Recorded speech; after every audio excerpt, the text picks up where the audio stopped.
जय हिंद साथियों, कैसे हो आप सभी।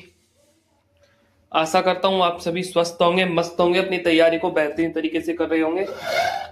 तो साथियों, जैसा कि आपकी रेलवे ग्रुप डी के एग्जाम्स चल रहे हैं या जो भी रेलवे एग्जाम्स के जो भी अब पेपर होंगे, अब उनका भी हम जीके जीएस का जो भी एनालिसिस होगा हम कराएंगे अब आपको, ठीक है। और साथ में उन क्वेश्चन से बनने वाले और भी क्वेश्चंस के बारे में बताते हुए चलेंगे, ठीक है। या और जो मुख्य जो भी आपके मोस्ट इंपॉर्टेंट टॉपिक्स होंगे ना, उनको भी मैं इस वीडियो में बता दूंगा, जिससे आपको रिवाइज हो जाएंगी जो चीज आपने पढ़ी होंगी पहले, ठीक है। जो इंपॉर्टेंट होंगी वही चीजें, ठीक है। और आपको लेवल भी पता चल जाएगा कैसा पेपर में आ रहा है, क्या चीजें। और ये प्ले लिस्ट मैं रेलवे के लिए बना रहा हूँ, ठीक है। एसएससी के लिए अलग बना दिए, ये रेलवे एग्जाम्स के लिए होगी, ठीक है। तो रेलवे के हम कंप्लीट यहाँ पे किया करेंगे अब, ठीक है। तो आप जरूर इसको फॉलो कर लीजिएगा अपना। चलिए, और ये हंटर एसएससी यानी कि आपका अपना परिवार है और भाईचारा है आपस में, ठीक है। आप सब, कोई छोटा कोई बड़ा, हम सब भाई हैं। मैं भी सीखने की उम्र में हूँ, आपका ही भाई हूँ, ठीक है। तो चलिए शुरू करते हैं क्लास को और जानते हैं कैसे कैसे क्वेश्चंस रेलवे पूछ रही है फिलहाल जो चल रहे हैं पेपर, ठीक है। तो पहला प्रश्न पूछा है उन्होंने, 2017 और 2025 के आईपीएल फाइनल के बाद किस खिलाड़ी को प्लेयर ऑफ द मैच का सर्वश्रेष्ठ खिलाड़ी चुना गया है। तो याद रखिएगा, 2017 और 2025 के जो आईपीएल फाइनल के बाद जो कौन सा खिलाड़ी है, इसने पूछा प्लेयर ऑफ द मैच चुना था, तो वो था कुणाल पांड्या, ठीक है। कुणाल पांड्या को चुना था, याद रखिएगा आप ये पॉइंट। नेक्स्ट है आप नेक्स्ट है आपका, which of the following has been granted the international banking unit IBU, यानी कि इनमें से आपको बताना है कि किसने गुजरात को गांधीनगर शहर के पास गिफ्ट सिटी में अपनी अंतर्राष्ट्रीय बैंकिंग इकाई आईवीयू शाखा का उद्घाटन किया है, आपको बताना है, ठीक है। तो देखिए, एचएसबीसी बैंक, ठीक है, Hong Kong and Shanghai banking corporation ने Gujarat international finance tech city यानी कि गिफ्ट सिटी जो गांधीनगर के पास स्थित है, इसमें अपनी इंटरनेशनल बैंकिंग यूनिट आईवीयू शाखा का उद्घाटन किया है, आपको ध्यान रखना है, ठीक है। एससीबीसी, ठीक है। नेक्स्ट चलते हैं। चलिए, नेक्स्ट है आपका, नेक्स्ट पूछा है आपसे कि एक अलग प्रतिध्वनि, ठीक है, को सुनने के लिए मूल ध्वनि और प्रतिध्वनि के बीच न्यूनतम कितने समय अंतराल की आवश्यकता होती है, ठीक है। तो आपको जो प्रतिध्वनि है, जो सुनने के लिए जो मूल ध्वनि और प्रतिध्वनि के बीच में जो न्यूनतम समय अंतराल है ना, उसके बारे में जानना चाहता है। तो देखिए, प्रतिध्वनि ध्वनि के परावर्तन के कारण उत्पन्न उत्पन्न होती है, ये जो श्रोता तक प्रत्यक्ष ध्वनि के बाद जाती है, ठीक है। और एक अलग प्रतिध्वनि सुनने के लिए मूल ध्वनि और प्रतिध्वनि के बीच में कम से कम 0.1 सेकंड का अंतराल होना चाहिए। कितना होना चाहिए? 0.1 सेकंड का, ठीक है। इतना अंतराल होना चाहिए प्रतिध्वनि सुनने के लिए। ध्वनि के जो स्रोत से बाधा की जो न्यूनतम दूरी है, ये पूछ ले आपसे तो आप बताएंगे 17.2 मीटर, ठीक है। ये पॉइंट आपको ध्यान रखना है, ठीक है। नेक्स्ट चले, नेक्स्ट पूछा है 2025 में महाराष्ट्र के कला आर्ट के क्षेत्र में पद्म भूषण पुरस्कार किसे प्रदान किया गया है, ठीक है। तो देखिए, जो 2025 में महाराष्ट्र से जो कला के क्षेत्र में पद्म भूषण पुरस्कार मिला है, वो मिला है पंकज उदास को, ठीक है। यूके मरणोत्तर मिला और शेखर कपूर को, ठीक है। किसको? शेखर कपूर को और पंकज उदास को, ठीक है। पंकज उदास को मरणोपरांत मिला है, ये आप ध्यान रखना, पूछ ले आपसे तो आप बता दो, ठीक है। तो चलिए हम कुछ जान लेते हैं, जो भी शायद से मिले हुए पुरस्कार है आपके, एक बार नजर मार लेते हैं, ठीक है। रिवीजन भी हो जाएगा, आपने तो पढ़ रखे होंगे शायद। देखिए, श्री सूर्य प्रकाश को मिला है साहित्य और शिक्षा पत्रकारिता के लिए, कर्नाटक से, ठीक है। श्री अनंत नाग को मिला है कला क्षेत्र में, कर्नाटक से। श्री जो विवेक देवब्रो हैं, इनको मरणोपरांत मिला है साहित्य और शिक्षा में, ये दिल्ली से हैं, ठीक है, याद रखिएगा। और जतिन गोस्वामी जी हैं, जतिन गोस्वामी जी को कला क्षेत्र में मिला है, असम के रहने वाले हैं। और श्री जोस चाको पेरियापुरम को मिला है, यानी कि मेडिकल में, मेडिसिन, ठीक है, ये केरल के रहने वाले हैं। और कैलाशनाथ दीक्षित को मिला है अन्य पुरातत्व, ठीक है, ये भी दिल्ली के रहने वाले हैं। और मनोहर जोशी को मिला है मरणोपरांत सार्वजनिक मामलों में, महाराष्ट्र के रहने वाले हैं। और जो श्री नल्ली गोस्वामी चेट्टी हैं, ठीक है, इनको व्यापार और उद्योग के लिए मिला है, तमिलनाडु से है। ठीक है, इसकी जो पीडीएफ है आपको हमारे हंटर एसएससी पर मिल जाएगी। कहाँ मिलेगी? हंटर एसएससी पर। आप वहां से रिवाइज कर लेना या देखना चाहो तो। बाकी चीजें सुनने से स्पीड में चला लो वीडियो, सुन लो, चीजें अच्छी लगती हैं। ठीक है, पीडीएफ भी पड़ी रहती है फोन में यार, मेरे में खुद पड़ी हुई है, लैपटॉप भरा पड़ा है, नहीं पढ़ पाते भाई। तो आपको सिलेक्शन लेना है, करना क्या है वैसे भी। ठीक है, चलिए नेक्स्ट देखिए। श्री नंदामुरी बालकृष्ण को मिला है कला क्षेत्र में, आंध्र प्रदेश के रहने वाले हैं। श्री पी आर श्रीजेश को मिला है, पी आर श्रीजेश हैं, ठीक है, ये खेल से संबंधित है, केरल के, इनको भी मिला है। पंकज पटेल को मिला है, व्यापार और उद्योग के, गुजरात के रहने वाले हैं। ठीक है, पंकज उदास को मिला है कला क्षेत्र में, महाराष्ट्र के, मरोड़ प्रांत मिला है इनको। राम बहादुर राय को मिला है साहित्य और शिक्षा पत्रकारिता के लिए, उत्तर प्रदेश के रहने वाले हैं। याद रखिएगा, ये इंपॉर्टेंट है थोड़ा। ठीक है, राम बहादुर राय साहित्य और शिक्षा पत्रकारिता के लिए मिला है, उत्तर प्रदेश के रहने वाले हैं। और साध्वी रितंबरा, ठीक है, श्वेतंबरा, इनको भी समाज कार्य के लिए मिला है। ठीक है, उत्तर प्रदेश की रहने वाली हैं। इन दोनों को इंपोर्टेंट मार्क कर लीजिए। एस अजीत कुमार को मिला है कला क्षेत्र में, तमिलनाडु के। शेखर कपूर को मिला है कला क्षेत्र में, महाराष्ट्र के। ठीक है, शोभनाथ चंद्र कुमार को मिला है कला क्षेत्र में, तमिलनाडु के। ठीक है, याद शोभ और चंद्र कुमार हो गई कला क्षेत्र में, तमिलनाडु से। और सुशील कुमार मोदी सार्वजनिक मामलों में मिला है, बिहार के रहने वाले। और विनोद धाम को विज्ञान और इंजीनियरिंग के लिए मिला है, संयुक्त राज्य अमेरिका के रहने वाले, यूएसए से। ठीक है, नेक्स्ट पूछा है शुभांशु शुक्ला का एक्सियम 4 मिशन तकनीक और सुरक्षा कारणों से कई बार स्थगित क्यों हुआ है। तो देखिए, जिसमें मुख्य रूप से स्पेस एक्स के जो फैल्कॉन 9 रॉकेट के जो प्रोपेलेशन सिस्टम में जो लिक्विड ऑक्सीजन लीक की समस्या थी, जैसे इंजन एक्चुएट्स की खराबी और अंतर्राष्ट्रीय अंतरिक्ष स्टेशन के जो ज्यादा जो ज्वेजदा मॉड्यूल में जो दबाव के संकेत शामिल थे, जिसके कारण मरम्मत और पूरी जांच के लिए लॉन्च रोक दिया गया था, ताकि सभी सिस्टम पूरी तरह सुरक्षित हो। ठीक है, बहुत ही डीपली पूछा गया आपसे ये क्वेश्चन, तो ठीक है, याद रखना आपको ये। तो नेक्स्ट आपसे क्वेश्चन पूछा गया था कि निम्न में से आपको बताना है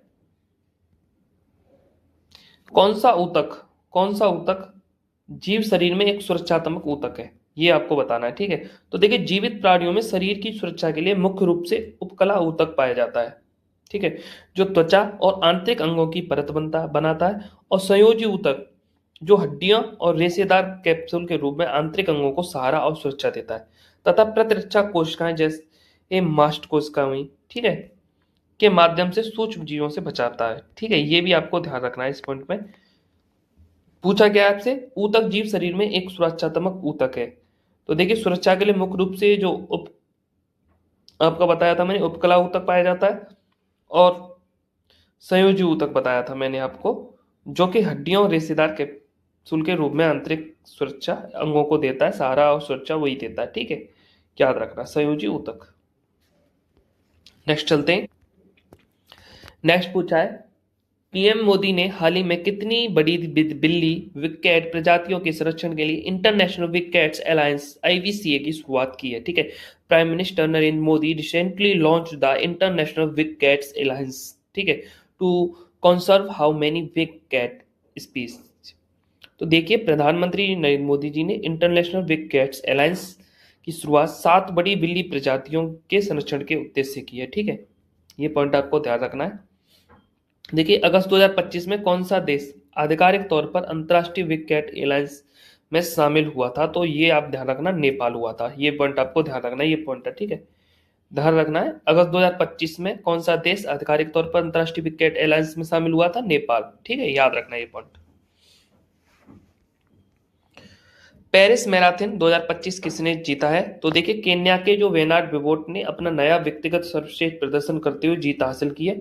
और जबकि महिलाओं की स्पर्धा में इथोपिया की बेदातु हिरपा विजयी रही है। ठीक है, और पेरिस मैराथन 2025, जिसे हम स्ट्राइडर इलेक्ट्रिक पेरिस मैराथन भी कहा जाता है, और रविवार 13 अप्रैल 2025 को आयोजित की गई थी। ये पॉइंट आप ध्यान रखना।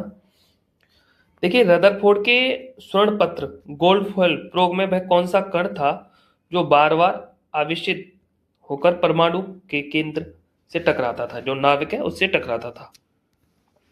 तो देखिए, रदरफोर्ड के जो स्वर्ण पत्र है उसमें प्रोग में अल्फा कणों का प्रयोग हुआ था। कौन सा अल्फा कणों का हुआ था? ये आप आपको पॉइंट ध्यान रखना, और कुछ पॉइंट्स और हैं उन्हें बता देता हूँ। अल्फा कण वास्तव में हीलियम नाभिक, ठीक है, होते हैं, और जिन पर +2 आवेश 2 बार धनावेश होता है। ये पॉइंट ध्यान रखना है। द्रव्यमान अपेक्षाकृत अधिक होता है इसका, ठीक है। और जब ये अल्फा कण स्वर्ण पत्र पर डाले गए, देखिए जब ये अल्फा कण है स्वर्ण पत्र पर डाले गए, स्वर्ण पत्र पर डाले गए ये अल्फा कण जो भी हैं, तो अधिकांश कण सीधे निकल जाते हैं। अधिकांश कण क्या होता है, देखिए अधिकांश कण क्या होता है, सीधे निकल जाते हैं, इसमें सीधे पार निकल जाते हैं, ठीक है। और कुछ कण मुड़ गए, कुछ कण, देखिए कुछ कण सीधे निकले, और कुछ कण क्या हुआ, टकराए और ऐसे मुड़ गए। क्या हुआ, कुछ कण टकरा के ऐसे मुड़ गए, मतलब मुड़ जाते हैं, ऐसे ऐसे मतलब मुड़ जाते हैं, इतना आप समझ जाओगे, आपने पढ़ रखा होगा। और इससे क्या होता है कि परमाणु का जो केंद्र है, इसका मतलब क्या होगा कि परमाणु का जो केंद्र है, नाभिक है जो छोटा सघन, तो क्या होता है, ये धनावेशित होता है। फिर पॉइंट ध्यान रखना है ये, ठीक है। नेक्स्ट चलते हैं। और देखिए रदरफोर्ड के अल्फा कण प्रकीर्णन प्रयोग से निम्न में से किसकी खोज की गई थी, तो परमाणु नाभिक की गई थी, ये ध्यान रखना। देखिए इमेज जो हमारी थोड़ी, इसको भी आप नजर मार सकते हो, ठीक है। देखिए ये राइबोसोम होता है, मेंशन कर रखा है मैंने, ठीक है। अंतर्द्रव जाल का है ये कुंडे हैं, ये कुंडे, ठीक है। ये केंद्रक है अपना, ठीक है, आपने पूरा पढ़ रखा होगा बायोलॉजी में ये तो। चलिए नेक्स्ट, नेक्स्ट पूछा पुरुषों की 5000 मीटर इंदौर में 13 मिनट की बाधा को तोड़कर नया राष्ट्रीय और एशियाई रिकॉर्ड स्थापित करने वाले पहले भारतीय कौन बने, तो गुलबीर सिंह। पुरुषों की 5000 मीटर इंदौर दौड़ में 13 मिनट की बाधा तोड़ने वाले पहले भारतीय बने, और Boston university Teriya DMR challenge 2025 में 12 मिनट 59 सेकंड 70 सेकंड का समय लेकर चौथे स्थान पर रहे। ये भी पॉइंट ध्यान रखना आप, ठीक है। नेक्स्ट आपसे पूछा है विद्युत अपघटनी परिष्करण प्रक्रिया में कैथोड निम्न में से किसका बना होता है। देखिए कैथोड, कैथोड तो शुद्ध धातु होती है। अशुद्ध धातु की बात करें तो ये होती है एनोड, एनोड तो होती है अशुद्ध धातु। शुद्ध धातु की पतली सीट होती है आपकी कैथोड, ध्यान रखना आप, कैथोड होती है शुद्ध धातु की पतली सीट, ध्यान रखना ये पॉइंट आप। नीचे मैंने लिख रखे होंगे सब कुछ। देखिए विद्युत अपघटनी परिष्करण में धातु को अधिक शुद्ध बनाने के लिए विद्युत धारा का उपयोग किया जाता है। और एनोड, एनोड जो है अशुद्ध धातु की छड़ होती है, और कैथोड होती है उसी धातु की शुद्ध पतली सीट, ठीक है, शुद्ध पतली सीट होती है शुद्ध धातु। और विद्युत धारा प्रवाहित करने पर अशुद्ध धातु के आयन घोल में घुलकर कैथोड पर जम जाते हैं, जिससे कैथोड पर शुद्ध धातु प्राप्त होती है। और अशुद्धियां या तो घोल में रह जाती हैं, या एनोड मड के रूप में नीचे बैठ जाती हैं, ठीक है। इसलिए कैथोड शुद्ध धातु की पतली सीट से बना होता है, ये पॉइंट ध्यान रखना। नेक्स्ट पूछा है आपसे बैटरी का प्रतीक, ठीक है, सिंबल पूछा है बैटरी का, क्या होता है ये, ठीक है। तो एक लंबी और एक छोटी समांतर रेखा जोड़ी में होता है, एक वृत्त जिसके अंदर प्लस और माइनस होता है, ठीक है। तो देखिए विद्युत परिपथ में बैटरी का जो प्रतीक है एक या अधिक सेल से मिलकर बनता है, और प्रत्येक सेल को एक लंबी और एक छोटी समांतर रेखा से दर्शाया जाता है, ठीक है। लंबी रेखा यानी कि प्लस होती है, धनात्मक होती है, छोटी रेखा ऋणात्मक होती है, ठीक है। जब ऐसे कई सेल्स को श्रृंखला में जोड़ा जाता है तो वह बैटरी कहलाती है, और प्रतीक में लंबी छोटी रेखाओं की कई जोड़ियां दिखाई जाती हैं, ये भी आपको ध्यान रखना है, ठीक है। एक लंबी और एक छोटी समांतर रेखा जोड़ी में दर्शाया जाता है, ये ध्यान रखना। और प्रतीक पूछ ले आपसे, तो प्रतीक आपको मैंने बता ही दिया है, प्लस माइनस चिन्ह, ठीक है। तो इसने क्या पूछा था, सिंबल क्या होता है, ठीक है, ये लगा देना इसका, ठीक है। एक लंबी होती है, एक छोटी, इसकी समांतर रेखा होती है, ठीक है, ये लगा देना, ठीक है। ये वृत्त के अंदर जिसके अंदर प्लस और माइनस चिन्ह हो, ये नहीं है, ठीक है, ध्यान रखना। नेक्स्ट क्या पूछा, चलिए देखते हैं। नेक्स्ट पूछा है पेट्रोलियम क्या है। तो देखिए पेट्रोलियम को अनवीकरणीय संसाधन कहा जाता है, ठीक है, ये पॉइंट ध्यान रखना, अनवीकरण संसाधन कहा जाता है। ये पूछा है आपसे असम में अन्नपूर्णा योजना का उद्देश्य क्या है, ठीक है, असम में अन्नपूर्णा का, इसका आंसर आप कमेंट में देंगे, ठीक है, कमेंट में दीजिएगा इसका आंसर, ठीक है। असम में अन्नपूर्णा योजना का उद्देश्य क्या था, और जो भी योजना है एक बार रिवाइज कर लीजिएगा बुक से जो भी आपके पास है। और ये रहा आपका लास्ट प्रश्न है हमारा, हाल ही में गीक वर्कर्स को ऋण प्रदान करने के लिए किसने इनोवेशन हब ने डिजिटल ऋणदाता, ठीक है, जो VIVIFI फाइनेंस के साथ मिलकर एक पायलट प्रोजेक्ट शुरू किया है। तो देखिए आरबीआई ने इनोवेशन हब, ठीक है, ने क्या किया है, डिजिटल ऋणदाता के साथ मिलकर जो गिग वर्कर्स होते हैं उनके लिए ऋण उपलब्ध कराने के लिए उद्देश्य से एक पायलट प्रोजेक्ट शुरू किया, ठीक है। आप समझ गए होंगे, जो गिग वर्कर जैसे जोमेटो हुआ, स्विगी हुआ, उबर हुआ, ओला हुआ, ठीक है, ये इनके लिए होता है। तो आरबीआई ने किया, ठीक है। चलिए, और कमेंट कीजिएगा कैसी लगी वीडियो, और बाकी जय हिंद। स्पीड में देख लीजिएगा करो भाई, ठीक है। अभी बाकी चीज़ें गलत भी हो गई हो तो एक बार आप सुधार कर लीजिएगा ना, ठीक है। चलिए, जय हिंद।